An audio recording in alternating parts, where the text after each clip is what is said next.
Bonjour à tous, bonjour. Aujourd'hui nous sommes donc le 22 juillet 2022. Je fais cette vidéo en urgence parce que y a des événements qui se passent là-bas au Mali depuis hier soir. Hier soir ça a commencé vers 22 heures et puis très tôt ce matin à 5 heures du matin.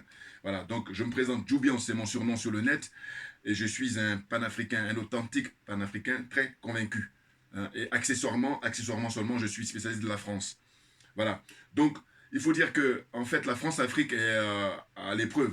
La France-Afrique est en train de, comment dire, jeter ses dernières pierres parce que, comme par hasard, aujourd'hui, le 22 juillet 2022, était prévu, je crois, l'ouverture de l'audience concernant les 49 militaires, 49 mercenaires en provenance de Côte d'Ivoire qui ont débarqué à Bamako. C'était comment dire, le 10 juillet dernier. Voilà. Donc, on pourrait légitimement se poser des questions. Je vais lire rapidement là, le lien que m'a envoyé un frère panafricain, que je salue, Hervé, il va se reconnaître, vraiment c'est très gentil le frère. Donc c'est marqué quoi dans l'alerte? Énième attaque neutralisée au Mali. Ce vendredi 22 juillet à l'aube, un gros véhicule militaire a tenté de défoncer la résidence du président Assimi Goïta, à Kati. Kati, c'est le camp militaire. Bon. Il a été promptement intercepté par la garde présidentielle et les assaillants maîtrisés. Des regards se tournent vers le tristement célèbre Kone Zakaria avec son commando invisible. Commando sans aucun doute alimenté via les précédentes vagues de mercenaires de Ouattara, Alassane Ouattara, infiltrés et disséminés dans le pays avant que la dernière ne soit, avant que la dernière ne soit récemment arrêtée. Hein? Des observateurs avertis y voient une tentative d'éviter l'ouverture du procès des 49 mercenaires qui mettrait davantage à nu Alassane Ouattara et ses mentors france-africains, déterminés à tordre le cou à la transition, au peuple malien et africain, sans oublier la vengeance suite à la décision de renvoi du français Olivier Salgado, porte-parole de la MINUSMA. Aucune option n'est à sous-estimer, bien évidemment. Il devient plus qu'urgentissime, il devient excusez-moi, plus qu'urgentissime que les autorités maliennes décrètent un état d'urgence sur toute l'étendue du territoire jusqu'à nouvel ordre. Peuple malien vigilant sur tout le territoire. Voilà, donc ils ont précisé, en cas d'observation suspecte, veuillez directement contacter le numéro gratuit. C'est marqué Demeso, 0 98 17 36 75.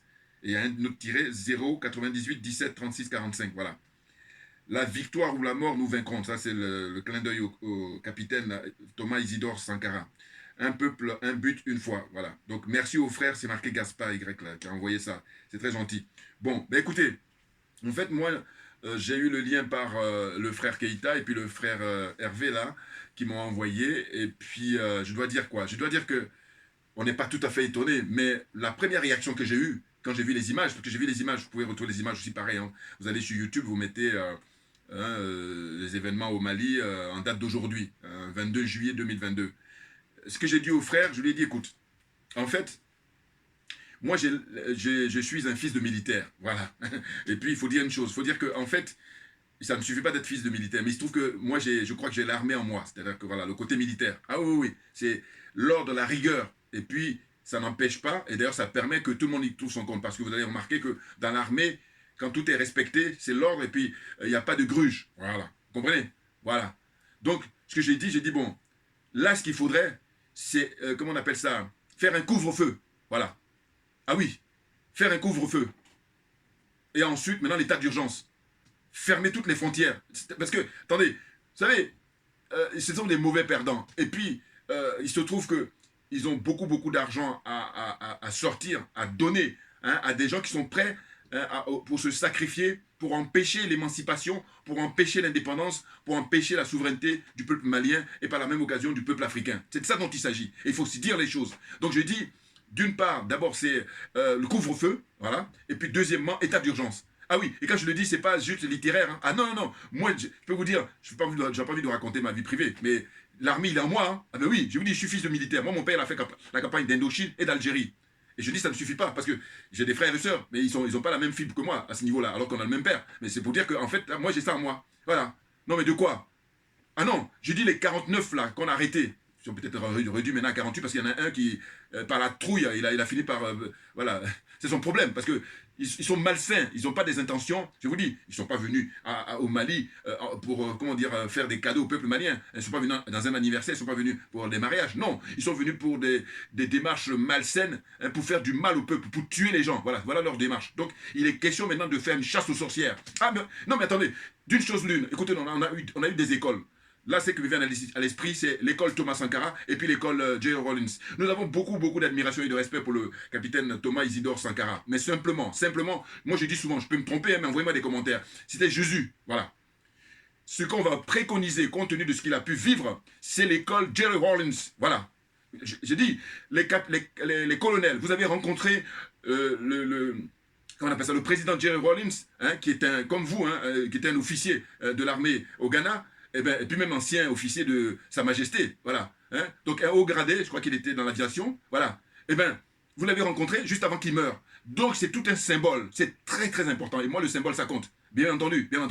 Vous comprenez? Donc vous auriez pu ne pas pu avoir contact avec lui. Mais là, vous l'avez rencontré, vous êtes allé sur place au Ghana. Mais il y a une espèce de passage de relais. Donc il ne faut pas minimiser ça. Ah ben oui, non mais ça veut dire quoi? Attendez, je vous dis, moi ma religion c'est la vérité et la justice. Et puis je dis, la vie humaine est sacrée. Ce qui fait que quand il y a un seul mort, et quand je dis ça toujours, c'est si ça dépendait que de moi. Ah ben bien entendu, mais comme ça dépend pas de moi, j'essaie de donner juste mon point de vue. Voilà, j'essaie de faire part mon humeur. Hein? Et puis maintenant, ceux qui sont honnêtes, on se retrouve. Mais ceux qui sont malhonnêtes, j'ai pas le temps, Assimi Goïta. Parce que qu'est-ce qui se passe? Là, en fait, ils veulent tout faire pour saboter le procès qui est en vue là. Vous comprenez? Et donc, c'est dont il s'agit, je vous dis, je me répète, parce que l'état dans lequel on est actuellement là, c'est d'abord, dans un premier temps, comment dire, avant même l'état d'urgence, c'est, comment dire, le couvre-feu, voilà. Et puis maintenant, on va y aller maintenant pour la chasse aux sorcières. On va aller chercher un à un. Non mais attendez, mais faut pas rigoler, hein, parce que la phase dans laquelle nous sommes, je vous dis, à la Jerry Rawlins, il n'a pas badiné Jerry Rawlins. Eh oui. Non mais attendez, qu'est-ce que c'est que ces gens-là? Parce que justement, comme l'homme noir, comme l'Africain, il est le plus humain sur la terre où nous sommes là. Que tu sois chinois, que tu sois européen, que tu sois, qu'est-ce que j'oublie encore? Vous voyez, indien, asiatique, tout, jaune, rouge, blanc. L'Africain c'est le plus humain, c'est le plus... Et paradoxalement, on paye le prix fort. Et donc il faut que ça s'arrête. Il faut que ça s'arrête, j'allais dire, définitivement. Non mais, et puis on ne chipote pas là-dessus.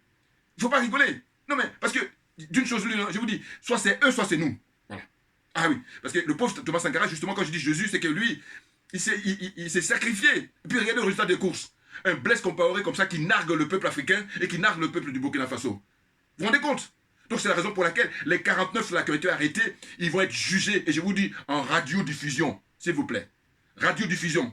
C'est-à-dire que le monde entier puisse... Vous savez, cette idée que j'ai là, mais je l'ai même ici en France, pour vous dire, quand je vais au tribunal, j'ai soufflé ça au frère Mbalambala. Il m'a dit, mais... Il était trop... J'ai dit, mais pourquoi il y a des, comment on appelle ça, des caméras pour l'Assemblée nationale? Écoutez bien à partir d'aujourd'hui. Pour vous dire. Non mais attendez. À l'Assemblée nationale française, il y a des caméras qui retransmettent depuis des décennies, hein, comment on appelle ça, les débats parlementaires, voilà. Hein, que ce soit à l'Assemblée nationale ou au Sénat. Mais moi, ici en France, dans les tribunaux, tribunal de grande instance, cour d'appel, hein, tout ça, tout, je dis, pourquoi on ne met pas des caméras? Alors, c'est quoi votre problème? Parce que si vous vous vantez d'être des républicains, des démocrates, des machins, mais normalement, la transparence, ça doit être la religion. Parce qu'en fait, quand on dit transparence, on n'a rien à cacher. On doit tout montrer pour que le citoyen il soit rassuré.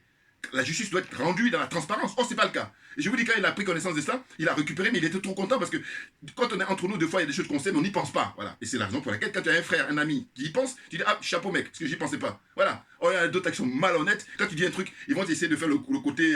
banal, c'est-à-dire, je dis, mais oui, mais si tu avais eu l'idée, pourquoi tu ne l'as pas sorti?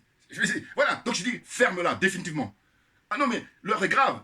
Mais oui, mais qu'est-ce que c'est que ces gens-là? Il en faut combien? Il faut faire attention, hein, parce que la chance, il n'y en a pas 1000. Voilà. Le miracle, il n'y en a pas 1000. Parce que pour l'instant, c'est des miracles, hein. Parce qu'ils veulent en finir avec le colonel. Et pas seulement lui, mais en tout cas lui en particulier. Maintenant, ce qu'il faut faire, il faut réfléchir, chers frères et sœurs, les colonels. Il s'agit de faire de manière à ce que vous soyez très nombreux à pouvoir prendre la relève au cas où. Il ne faut pas qu'on soit paumé. Je veux dire, il ne faut pas qu'ils nous prennent au dépourvu. Parce qu'ils ont envie de prendre au dépourvu. Vous voyez bien que ça ne se passe pas à midi ni à 13h. Ça se passe très tard la nuit, vers 22h, et puis ce matin très tôt à 5h. Vous voyez, le mode opératoire, il est dans une démarche de faire du mal. Soyons d'accord. Ah oui, en tout cas, dans une démarche qui n'est pas dans un but de transparence. Voilà.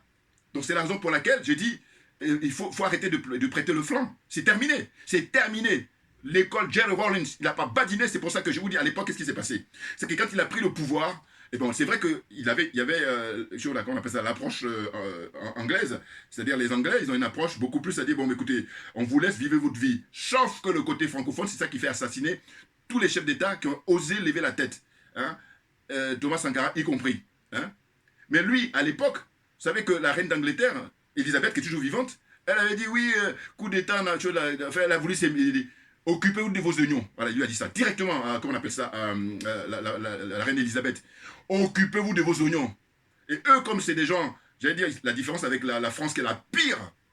Ah, mais je ne sais pas comment, parce que de toute façon, je le dis tout le temps, mais ce que je veux dire, c'est qu'à un moment donné, il faut se dire les choses, parce qu'ils sont tellement corrompus, ils sont aliénés, ils sont complexés, aliénés, complexés et corrompus, ça fait qu'on leur donne des miettes, et ça, ils utilisent ça maintenant pour comment là, empêcher l'émancipation, l'indépendance et la souveraineté des pays africains. Je parle d'Alassane Ouattara, je parle de Macky Sall, qui sont impliqués même dans une société de services, la SAS, qui est là-bas à l'aéroport de Bamako. Mais tout ça là, il faut les récupérer, parce que, mais attendez, le peuple africain est en guerre depuis toujours. Nous, maintenant, c'est maintenant qu'on s'en rend compte. Maintenant, ce qui est bien, c'est dans la vie, ce que je dis toujours, il vaut mieux tard que jamais. Par contre, une fois que tu as pris connaissance, il ne faut plus rigoler. C'est pour ça que je dis qu'on n'a pas le temps, nous n'avons pas le temps à Assimi Goïta. Bouya, voilà, c'est tout. Non, mais parce que sinon, je reproche au président Gbagbo souvent, je dis, mais quand tu as en face de toi des professionnels, il ne faut pas jouer l'amateur.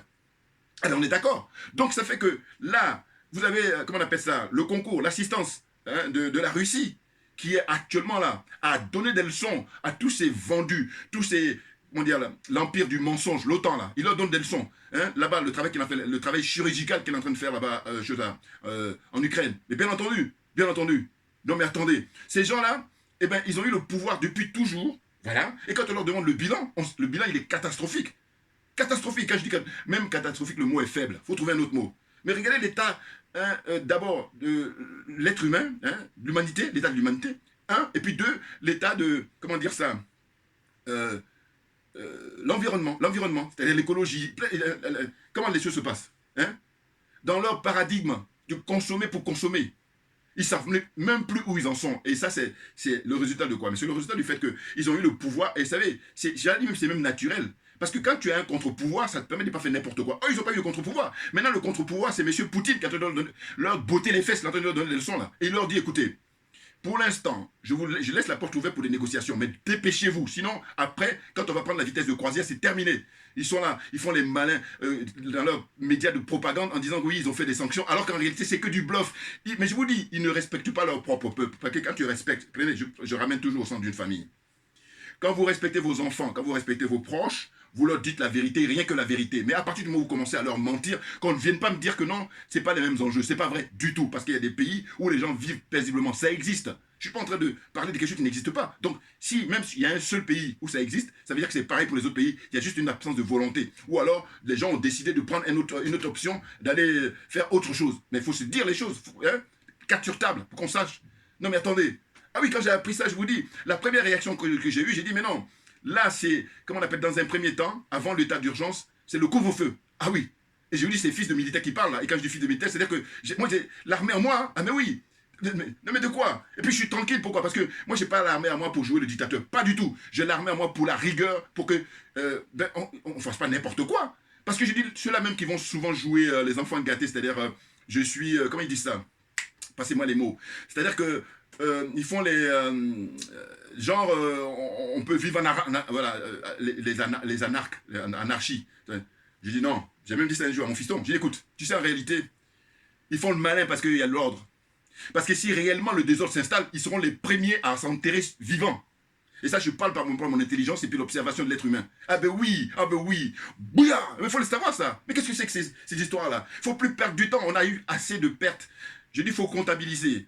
Les martyrs maliens, les pauvres maliens qui sont morts, que ce soit les civils ou les militaires, depuis 2012 jusqu'à aujourd'hui, depuis 10 ans, établissons. Et c'est comme je disais au frère Keïta, je dis c'est quoi? C'est parce que je n'ai pas les moyens. Sinon moi, chacun à sa place. Je dis bon, tous ceux qui sont statisticiens, vous allez me compter le nombre de personnes. Alors on me dira tu peux le faire, mais non, mais chacun son truc, voilà. Parce que je dis chacun a une énergie. Moi l'énergie que j'ai, vice versa, voilà. Donc ce que toi comme énergie, je ne l'ai pas. Donc maintenant il est question de reconnaître là où chacun est bon. Voilà. Donc je dis voilà, toi qui es statisticien, tu vas compter le nombre et puis maintenant on va mettre ça sur la table.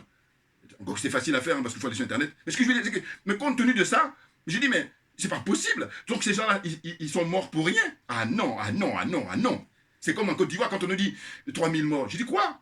Pour moi, la Côte d'Ivoire, ce qui s'est passé, les événements là-bas, il faut compter minimum 30 000 morts. Minimum. Ça veut dire qu'on ne peut pas descendre en dessous. On peut monter, voilà. Et puis, M. Alassane Ouattara, tranquille, il a affaire à des corrompus. C'est clair, je suis désolé, les partisans du président Gbagbo, les partisans de la chose de la commande Conan Bédié, vous êtes tous des corrompus. Parce que M. Ouattara, vous pouvez le faire tomber quand vous voulez. Voilà. Guillaume Soro, vous pouvez faire tomber quand vous voulez. Mais la condition, pour Guillaume Soro, il faut vider ton sac. Pourquoi vous refusez de vider votre sac? Vous êtes dans la combine, vous êtes dans la franc-maçonnerie, hein, vous êtes dans le système, et puis vous êtes là dans une espèce d'opportunisme. Avec Franklin, là, son griot là, qui va à Bamako, et puis ils sont là, ils perturbent tout le monde, mais ceux qui ne sont pas avertis, ils ne comprennent pas. Non, ce n'est pas suffisant d'être docteur en philosophie, non. Moi, ce que je mets en avant d'abord, c'est la probité. L'honnêteté intellectuelle. Parce que je dis, Guillaume Soro et Niamsi, ils connaissent très bien Blaise Compaoré. Ils ont des choses à raconter, ils ont des choses à dire au peuple africain. Pourquoi ne le font-ils pas? Et donc tous ces gens-là sont responsables. Je suis désolé. Il y a ce qu'on appelle la responsabilité directe, et puis eux, ils sont dans une responsabilité. Niamsi, je vais le mettre dans une responsabilité indirecte. Encore que. Parce que je dis, en tant que prof de lettres, en tant que prof de philosophie, pourquoi il a écrit pourtant plein de bouquins? Pourquoi il écrit plein de bouquins pour nous raconter, hein, il dit à Guillaume Soro qu'il vide son sac, lui va raconter ça. Guillaume Soro lui-même peut le faire, mais comme il a beaucoup moins de talent que Niamsi, eh bien, écrivez tout, dites-nous tout. Pourquoi vous ne le dites pas? Donc vous êtes tous comptables de tous les morts qu'il y a au Mali, de tous les morts qu'il y a en Afrique, avec les histoires de djihadisme. Vous êtes tous responsables, parce que vous savez des choses, vous n'osez pas dire, vous passez votre temps à blaguer, vous passez à mentir, vous passez votre temps à faire de la démagogie, l'escroquerie morale que j'appelle ça. Non mais franchement, quand j'ai vu ça ce matin, j'ai vu les images, je ne m'attendais. Mais de quoi s'agit-il? Je crois que les colonels, ils font preuve de retenue, mais à un moment donné, écoutez, vous avez le maître au Kremlin, hein, il rigole pas. Donc il faut prendre des leçons, mais réellement, il est question d'assurer la sécurité de tout le monde, de tous les Maliens, du peuple malien, et du peuple africain par la même occasion. Il n'est pas question, hein, de se laisser surprendre, parce que eux, ce qu'ils veulent, c'est ça, hein, c'est surprendre. Parce qu'ils n'ont plus rien. Voilà, on les a pris la main dans le sac, et comme ils sont mauvais perdants, ils sont dans des sectes sadiques. Hein, comme je dis toujours, je dis ces gens ont l'apparence d'êtres humains, mais ce ne sont pas des êtres humains. Soyons d'accord, parce que quand tu dis que tu es un être humain, démontre-le-moi. Dans la pratique, ça donne quoi? Que dalle. Donc c'est pour ça que je dis, tu n'es pas un être humain. Voilà, tu peux te faire plaisir parce que tu as des millions, mais si la vie sur Terre, ça se résume à ça, c'est ton problème. Mais oui. Non mais franchement, c'est pas possible. Les gens vont mourir. Pourquoi la vie d'un Africain ne compte pas? Pourquoi? Et je dis, bon, que les autres ethnies fassent ça, c'est une chose. Mais le pire, c'est Alassane Ouattara, la vie d'Africains ne compte pas. Macky Sall, la vie d'Africain ne compte pas. Patrice Talon, la vie d'Africain ne compte pas. Bazoum, la vie de l'Africain ne compte pas. Tous ces gens-là, voilà. Hein? Sassou Nguesso, n'en parlons pas.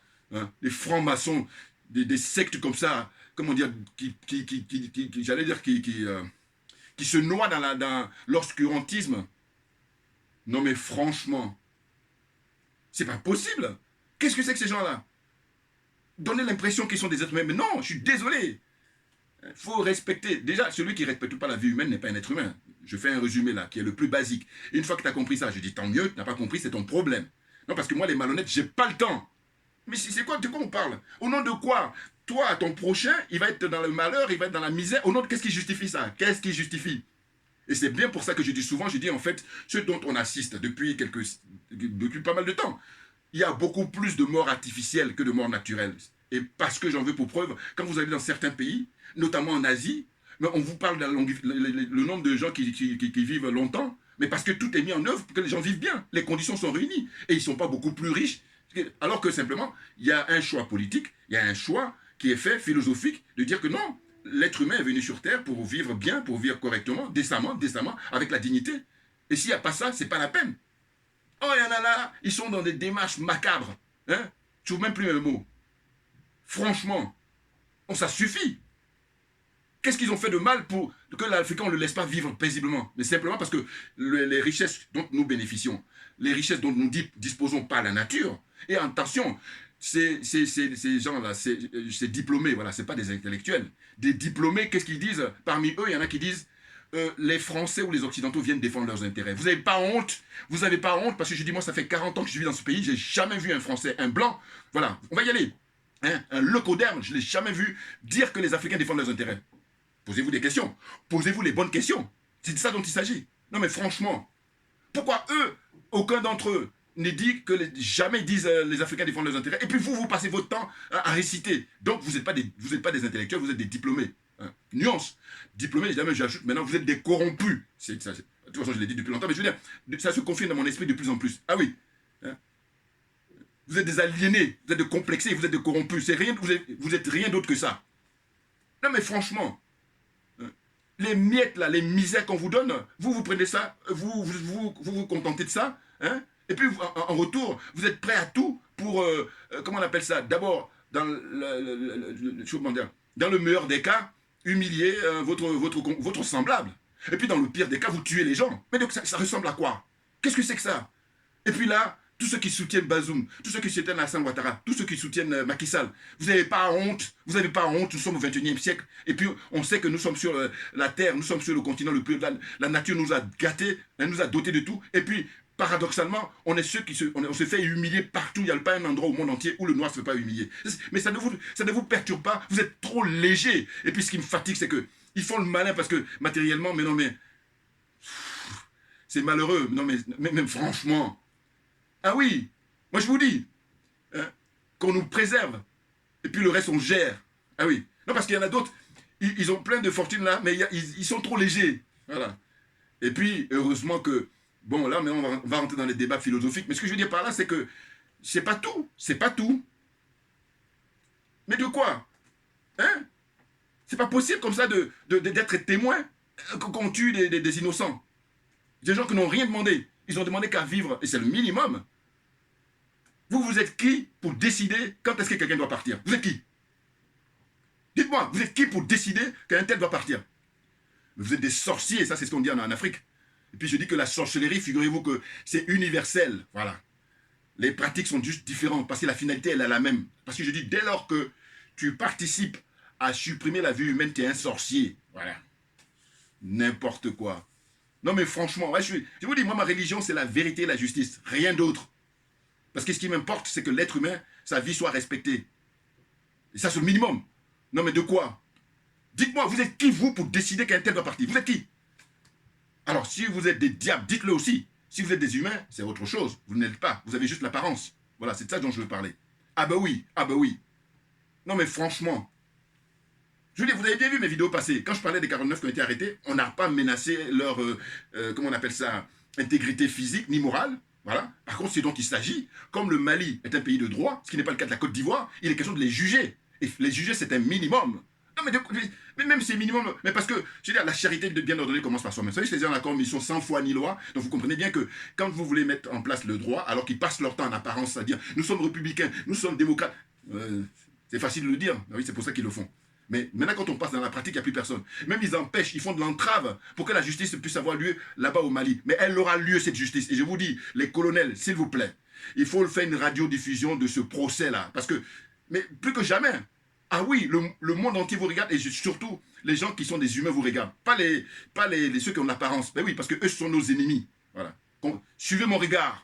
Ah non, mais je suis remonté parce que je dis, mais c'est pas possible. Nous, on chope des gens, on dit, bon voilà, on va la jouer être humain, on va la jouer élégant, on va la jouer droit de l'homme. Et puis eux, en face, ils en ont cure. Et ça a toujours été le cas. Ça a toujours été le cas. Et je vous dis, maintenant qu'on a pris conscience, on n'a plus à badiner. On prend l'option Jerry Rawlings. Voilà. Ou il y a d'autres grands leaders, je pense à Castro. Fidel Castro, vous pensez pourquoi il est resté aussi longtemps au pouvoir? Mais parce qu'il badinait pas. Hein? Sa petite île là. Eh bien, il était en lien très fort avec la Russie, et même il a donné des sueurs froides aux Russes. Rappelez-vous, c'est grâce à lui que l'apartheid est tombé en Afrique du Sud. Ça, beaucoup de gens ne le savent pas. Et là, maintenant, je vous renvoie, il y a un documentaire qui est sorti, Cuba, une odyssée africaine. Allez regarder. Parce que moi, à l'époque, quand je n'avais pas vu ce documentaire-là, j'étais comme beaucoup de gens, je pensais que l'apartheid en Afrique du Sud, au bout de 40 ans, hein, de nier la vie de l'être humain, la vie du noir, de l'Africain, chez lui-même, 40 ans, ça a duré. Avec la complaisance de Houphouët-Boigny, pour ne même pas dire la connivence. Par exemple. Et puis certains autres pays aussi. Vous comprenez? Et c'est même pour ça que je dis, aujourd'hui, quand les Sud-Africains, ils font dégager, mais je leur donne raison facilement. Je dis, mais oui, mais je dis, mais attendez, quand ils, 40 ans, là, dites-moi, levez le doigt ceux qui sont allés pour les aider. Ah oui, hein? Vous êtes là dans la sphère francophone, dans la sphère de francophonie, dans la sphère de France CFA, là. Et puis maintenant, là, quand eux, ils se sont libérés tout seuls, hein, c'est Castro qui a permis leur libération. Parce que les armes dont disposait Castro, qui a été fournies par les Russes, eh bien, les dernières armes qu'il avait, il a donné un coup de main pour faire sauter le verrou de l'apartheid. Vous vous rendez compte? Et moi, quand j'apprends ça, mais je dis, mais c'est de la dignité, le respect que nous devons à la mémoire de ce monsieur. Vitam aeternam. Ben oui, pas des minables là, des Blaise Compaoré qui encore, ou Houphouët-Boigny. Je suis désolé pour les Ivoiriens, non, parce que c'est le culte de la personnalité de Houphouët-Boigny. Alors que je dis, c'est lui qui est à l'origine de tout le combat que nous menons. Ils n'aiment pas entendre ça. Hein. Ah, ils n'aiment pas entendre. Alors que moi, je dis, comme ma religion, c'est la vérité et la justice, il va falloir qu'on y aille. Et si on y va, tout le monde va y gagner. Alors que si on n'y va pas, il y a un groupuscule de gens qui vont gagner et puis ils vont passer leur temps à narguer la majorité. C'est de ça dont il s'agit. Disons-nous les choses, les frères et les sœurs. Disons-nous les choses. Mais bien entendu. Non, mais franchement, c'est incroyable. Ce sont des mauvais perdants, je le dis tout le temps. Parce qu'un bon perdant, c'est quelqu'un qui reconnaît, bon, encore que c'est rare, c'est vrai, mais ça existe. Il dit, bon, voilà, on a perdu la face, bon. Et puis là, pour le coup, on la joue, élégamment, on la joue, parce que... Mais comme ils sont pas ils ont juste l'apparence d'être humains, c'est pour ça qu'ils ont des méthodes de barbares, et puis quand je dis barbare, même le mot est faible. La vie humaine ne compte pas pour eux, voilà. Ou ça dépend, ça dépend. Et quand ils vont vous parler des droits de l'homme, mais ça dépend. Le noir, il peut mourir par des milliers, on s'en fout. Et puis quand il y a d'autres là, une fois qu'on écrase l'orteil, allez, métro, comment on appelle ça, tramway, tout le... Allez, stop. Non mais de quoi? Et puis il y a des frères là qui sont dans la trouille, ils ont peur. Mais si vous avez peur, on peut comprendre. Mais dans ce cas-là, quand il y a un frère à côté, il y a un ami à côté qui lui a les couilles, Assimi Goïta, il faut le soutenir à mort. Le président Touadéra en République centrafricaine, il faut le soutenir à mort. Voilà ce qu'il faut faire. Et non pas se mettre dans l'autre côté et puis aider les gens qui nous oppressent, hein, qui nient notre dignité, qui nous empêchent de vivre, qui nous empêchent de profiter des richesses dont nous disposons sur notre sol, sous-sol, environnement. Mais c'est incroyable. Dans quelle langue faut-il vous parler? C'est pas qu'ils n'entendent pas, hein, mais simplement... Mais le travail que nous faisons, ça va payer, évidemment. Sinon, on renoncerait tout à l'heure. Non, on est motivé parce que je vous dis, c'est nous qui avons raison. Et la vérité finit toujours par triompher. Voilà. Et on ne peut que ressasser à chaque fois les pensées de nos grands dévanciers. Hein, des hommes dignes. Césaire. Hein? Faut lire le discours sur le colonialisme. Il a écrit ça dans les années 50, 54, 56. Mais quand vous le lisez en 2022, vous avez l'impression que le truc, il a écrit ça hier. Extraordinaire, ce sont des génies. Là, pour le coup, on est à un top niveau. Cheikh Anta Diop, il nous dit quoi? Il dit, il faut briller dans les sciences. Les générations d'Africains d'aujourd'hui et de demain. Briller dans les sciences jusqu'aux dents. Il a dit ça au professeur Obenga. Et il dit, à vérité, c'est-à-dire, en fait, à connaissance égale, voilà. À connaissance égale, la vérité triomphe. Mais moi, je dis, il n'y a plus rien à ajouter. Il n'y a plus rien à ajouter. Et puis, un autre de nos penseurs encore. Vous voyez, on a eu des aujourd'hui on en a, mais on a la chance d'en avoir eu, malheureusement, ceux qui ont l'apparence d'être humains, là, ils ont tous éliminés. Frantz Fanon, je lui dis, panafricain avant l'heure. Qu'est-ce qu'il dit, la phrase que je reprends, il a dit beaucoup de phrases, mais là, c'est que je retiens souvent. Il dit, chaque génération doit, dans une relative opacité, découvrir sa mission, soit l'accomplir, soit la trahir. Et nous avons décidé d'accomplir notre mission. Maintenant, ceux qui n'ont pas la force, aussi bien morale que physique, mais qui nous oublient n'importe quoi, des nazes, des minables. C'est pas possible. Prenez vos responsabilités, tous les frères et ceux qui ont des postes soit de notoriété, soit de l'argent. Hein? Prendre ses responsabilités, c'est de dire, bon, de quoi s'agit-il? C'est trop facile de tourner la tête ailleurs ou de boucher les oreilles, hein, de faire mine. Hein? Il faut que chacun apporte sa contribution à la hauteur des moyens dont il dispose. Et non pas... tantôt je suis avec le peuple, tantôt je suis avec les Occidentaux. Hein? La danse du ventre devant la France-Afrique. Vous êtes tous coupables. Là, l'enjeu est trop énorme pour qu'on dise que je ne me mouille pas. Non, je suis désolé. Et j'ai même dit au frère Keïta, j'ai dit, écoute, tous ceux qui vont, là, au lieu de soutenir directement la Russie, qui vont faire ce que j'appelle, ils disent qu'on s'abstient, j'ai dit non. La position de s'abstenir, c'est de la lâcheté, c'est de l'hypocrisie. Ah ben oui, parce que compte tenu de l'enjeu, on choisit. Vous êtes pour oui ou pour non, mais pas, je sais pas. Non. Ah ben oui, sinon, d'ailleurs, cette voie-là, c'est la voie facile, l'abstention. Ah ben oui, non, parce que tu ne prends pas de risque. Parce que, évidemment, si le moment vient, on te demande des comptes, mais non, mais je me suis abstenu. Non, mais c'est trop facile. Des nazes, des minables. Ah non, mais c'est incroyable, hein.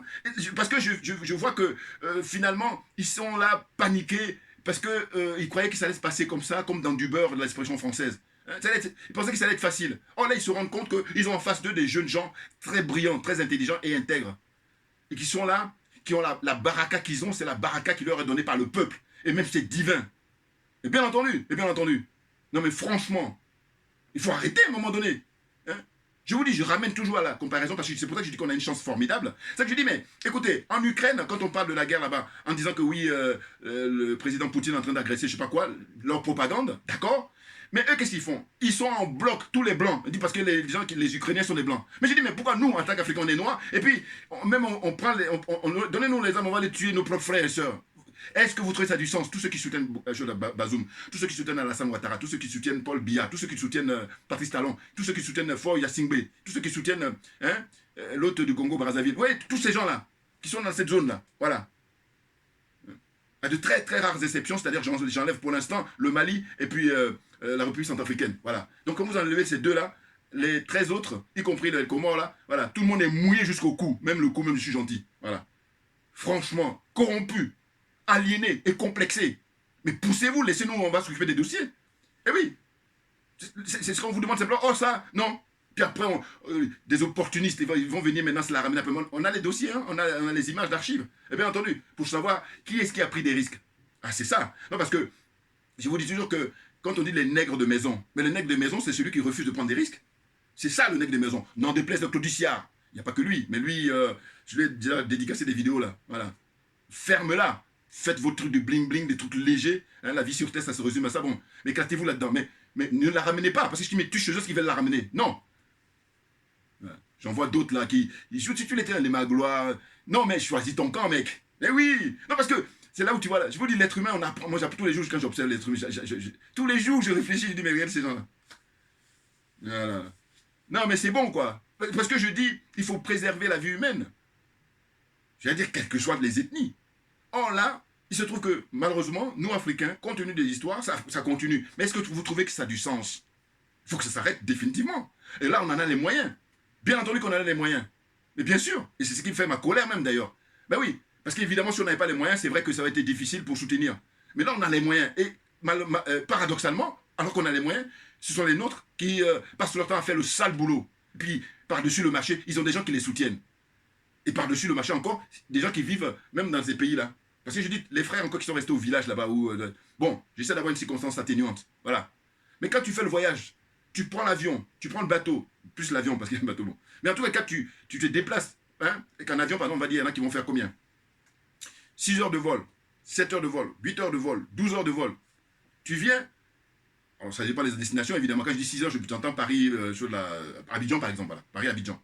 Puis suivant donc les destinations, tant d'heures de vol, tu viens là, tu vis là, tu observes les gens, tu vois comment les gens vivent. Les gens vivent paisiblement, mais on peut faire pareil, et je dis toujours, même mieux. Oh là non, ils viennent là, ils disent qu'ils font des shopping, ils viennent là, ils disent qu'ils viennent se faire opérer. Là, en fait, le pompon des tout, pour moi, c'est venir se soigner. Ça, c'est le pompon des tout. Parce que je dirais même que faire les shopping, voilà, je ne suis pas trop méchant là-dessus. Mais là où je suis sans pitié, c'est quand ils viennent se soigner. Non, parce qu'en fait, je vais vous dire, si tu prends ton propre argent, c'est ton problème. Mais là où le bas blesse, là où ça fait vraiment très mal, c'est que c'est de l'argent public. C'est de l'argent qui appartient à tous les citoyens, qui soient du Congo, Congo-Kinshasa, Congo-Brazzaville, qui soient de Côte d'Ivoire, qui soient du Bénin, qui soient qu'est-ce qu'il y a encore Burkina Faso, hein, qu'est-ce qu'il y a encore? Qui soient du Niger, hein, tous ces pays-là. N'importe quoi. Ils prennent l'argent hein, d'autrui, l'argent qui appartient à tout le monde, et puis ils viennent là se soigner à eux. Parce que eux, leur vie est au-dessus de la vie du citoyen. Non mais franchement. Et c'est bien pour ça que je dis, normalement, quand vous observez le fonctionnement du professeur, comment on appelle ça, Touadéra, président de la République centrafricaine, il est président et il continue à enseigner. Il est toujours professeur à l'université là-bas sur place. Mais c'est extraordinaire. C'est ce qu'on attend d'un homme public. Surtout quand tu es là pour servir l'intérêt général. Enfin, service public, je vais dire. Voilà. Parce que quand c'est encore un business privé, bon, ça se négocie, ça se discute. Mais dès lors que tu viens avoir un mandat hein, qui est là pour dire que tu représentes le peuple, mais on ne doit pas rigoler. On doit être très rigoureux sur l'argent. 1 centime, tu dois être justifié. Mais bien entendu, regardez, il y a des pays ici où ça fonctionne comme ça. Mais on fait pareil, or que non. Des minales comme ça, ils s'accaparent le pouvoir et puis ils se prennent pour Dieu. Voilà, c'est ça. Ils se prennent pour Dieu. Ils inversent les rôles en fait. C'est le peuple normalement qui est Dieu. Et c'est le peuple qui est souverain, c'est à lui qu'on doit rendre des comptes. Or que eux, quand ils prennent le pouvoir, ils disent c'est à eux qu'on doit rendre des comptes. Vous voyez, et c'est cette inversion-là qui fait qu'on marche sur la tête. Et bien entendu, M. Alassane Ouattara, on a toutes les preuves qu'il passe son temps hein, à jouer les remplaçants du Fouet-Boigny, donc à déstabiliser tous les pays africains et en particulier la zone francophone. Hein. avant qu'on assiste aux histoires des 49, là, mais il y a eu déjà des précédents. Rappelez-vous, je vous dis toujours, en 2015, Burkina Faso, il avait amené, avec la collaboration de Guillaume Soro. Voilà. Et puis aussi, les opposants maliens, il y en a plein là-bas à Abidjan. Qu'est-ce qu'ils foutent là-bas? Donc ça en dit long. Pourquoi ils ne sont pas ailleurs? Malgré qu'il y a ça, on a ça comme preuve, et ils continuent à nier. Et puis même, on a aussi l'audio. Quand il discutait avec ce branleur là, qui paraît-il, il était ministre, je ne sais pas si c'était ministre d'économie ou premier ministre, hein, il disant, oui, comment ils peuvent faire confiance à la Russie, qui est une 11e puissance? Et c'est là que tu te dis, mais je dis que M. Ouattara soit dans ses délires. Parce que je dis, ce monsieur-là, il est hors sol, il a perdu tout contrôle. Pour moi, ça me paraît clair. Voilà. Mais ceux qui le soutiennent, je dis, mais vous, que dites-vous de cet exemple-là, par exemple? Lui, quand il s'exprime, il dit que oui, la Russie, c'est 11e puissance mondiale et que par conséquent, en fait, ils n'ont pas la force face à l'OTAN. Alors que, quand il dit ça quelques semaines après la Russie, le 24 février, ils ouvrent les hostilités. Et le président russe, du coup, c'est la deuxième fois qu'il a fait mise en garde. Hein. Il a dit, si quelqu'un s'hasarde, il va en prendre plein pour sa gueule. Voilà. Et là, personne ne la ramène. Ils sont là, ils font de la branlette. Ils font de la branlette, les gens de l'OTAN, là, qui sont bloqués au XXe siècle. Et là, nous, on est en train de les éduquer pour leur dire, voilà, mettez votre pendule à l'heure pour qu'on soit au XXIe siècle pour vivre, parce que vous vivez dans l'anachronisme. C'est de ça dont il s'agit. Non, mais franchement. Et je dis, le président Gbagbo et le président Konan Bédié, mais vous avez tous les moyens de faire sauter Ouattara. Il n'a jamais été aussi en difficulté. Or là, vous êtes paumé, mais laissez la place dans ce cas-là. Laissez la place à part de n'importe qui. Laissez la place à des patriotes. Laissez la place à des gens intègres. Laissez la place à des gens qui ne viendront pas faire comme M. Ouattara, qui vont se battre pour demander la fermeture immédiatement exigée, que dis-je, exiger la fermeture de toutes les bases militaires françaises en Afrique d'abord et en Côte d'Ivoire en particulier. Parce que celle de Côte d'Ivoire, c'est une base très très importante. Et voilà. Il faut qu'il y ait des gens comme ça. Et non pas des vendus qui vont venir prendre la place de M. Ouattara pour faire pareil. Là, on recule. Ben voilà. On est d'accord qu'on recule en faisant ça. Donc c'est pour ça qu'il n'est pas question d'aller copter n'importe qui. Allez-y. La vie où on est là, il y a tellement de boulot à faire. Allez-y faire d'autres boulots, c'est tout. Oh, ils s'obstinent à vouloir dire, je vais prendre le pouvoir, je vais gna gna gna. Et puis maintenant, quand ils sont sur place, voilà, ils sont là. Et parce qu'ils sont trop légers. Eh oui, toute leur enfance et tout ça en train de grandir. Voilà, ils étaient dans un fantasme. Et alors que non, on est au XXIe siècle et puis il faut composer avec son époque. C'est très important. On est à l'heure du numérique, on est à l'heure d'Internet. Il ne faut pas faire n'importe quoi. Tout le monde est au courant de vos faits et gestes. Sinon, vous êtes des diables. Vous êtes des sorciers. Écrivez-le, voilà. Parce que j'ai toujours dit, bon, ces gens-là, s'ils écrivent partout, ils placardent, nous sommes dictateurs, on va leur foutre la paix. Hein. On est d'accord. Or, ce qui se passe, c'est que ils passent leur temps à vouloir insulter l'intelligence. Je dis à vouloir. Non, ils insultent l'intelligence d'autrui, ils insultent l'intelligence des Africains. C'est pour ça que c'est insupportable. Très clairement. Parce qu'on a compris. Voilà. Donc, c'est ce que je voulais vous dire aujourd'hui en ce qui concerne là, ce qui se passe à Bamako. Et on suit ça de près, évidemment. Évidemment. Les 5 colonels, je vous dis, pour terminer, comment on appelle ça, état d'urgence, et puis aller maintenant fouiller partout. Parce que, 2 exemples, je dis, j'en ai beaucoup, mais je retiens 2. L'expérience du président Jerry Rawlings et l'expérience de Fidel Castro. Voilà, c'est tout ce que je termine là. Hein. Comprenne qui veut et comprenne qui peut. Merci à vous tous pour votre attention et à très bientôt. On lâche rien parce que c'est nous qui avons raison.